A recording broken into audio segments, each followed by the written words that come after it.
সারাদিন বাচ্চা মোবাইলেই মুখ গুজে থাকে? এই 5টি উপায়ে সহজেই বদল আনুন এই অভ্যাসের। মোবাইল দেখার নির্দিষ্ট সময় বেঁধে দিন, দিনে 1 ঘন্টার বেশি না, এবং সেটা যেন নির্ধারিত সময়েই হয়। মোবাইল ছাড়াও মনোযোগী করার মতো অন্য কিছু দিন।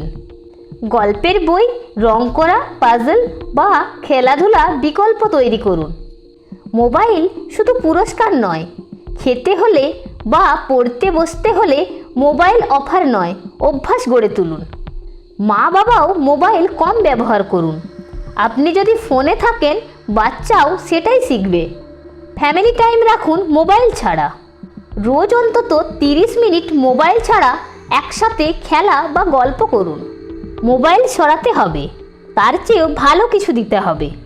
এই ধরনের গুরুত্বপূর্ণ টিপস পেতে অবশ্যই চ্যানেলটি সাবস্ক্রাইব করে রাখুন।